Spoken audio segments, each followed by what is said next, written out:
ഉത്സവലഹരിയിലാണ് വയനാട്. വയനാട്ടിലെ ഇരുളം നിദ്രയിലേക്ക് പോകുന്നു. എന്നാൽ ഇരുട്ടിൽ ശക്തി പ്രാപിക്കുന്ന കാടിന് ആ നിയമം ബാധകമല്ല. കാടിനെ നാടിൽ നിന്നും നാടിനെ കാടിൽ നിന്നും കാക്കുന്ന പ്രവീണയ്ക്കും സംഘത്തിനും അതൊട്ടും ബാധകമല്ല.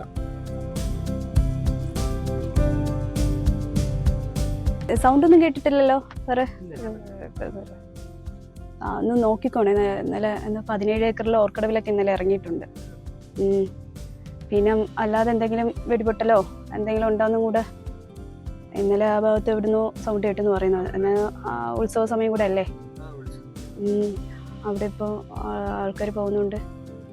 ആ ഭാഗത്തും കൂടെ ഒന്ന് പോകുന്നു.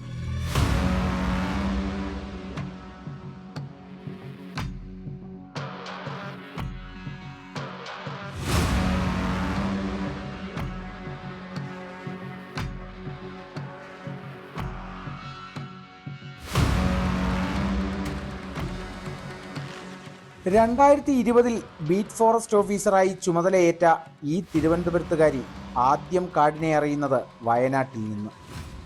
ആദ്യ പോസ്റ്റിംഗ് നേടിയ ഇരുളത്തെ 6 വർഷക്കാലം ഒരുപാടുണ്ട് പറയാൻ. കാടറിഞ്ഞ, പ്രകൃതിയെ അറിഞ്ഞ, ഉള്ളിൽ ഭയം നിറച്ച, സങ്കടങ്ങൾ കണ്ട ഉദ്വേഗഭരിതമായ മണിക്കൂറുകളെപ്പറ്റി. എവിടുന്ന വരുന്ന? പുൽപ്പള്ളിയിൽ നിന്ന് വരുന്നതല്ലേ?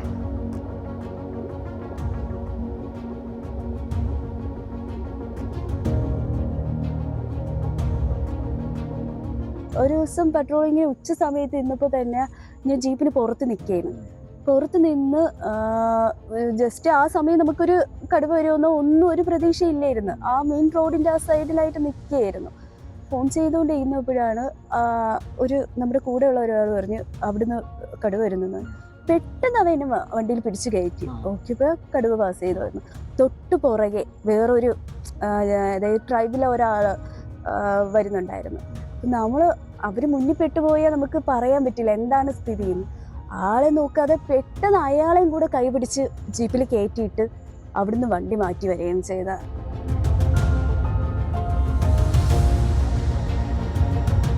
ചില യാത്രകൾക്ക് അന്ത്യമില്ല. ഇരുളം നിദ്രയുടെ യാമങ്ങളിലേക്ക് പോകുമ്പോൾ ധൈര്യം ഒന്നേയുള്ളൂ. കാടിനെ അറിയുന്ന, കാട്ടാരെ അറിയുന്ന പ്രവീണയും കൂട്ടരും ഇരുളത്തുണ്ടെന്നുള്ള ധൈര്യം.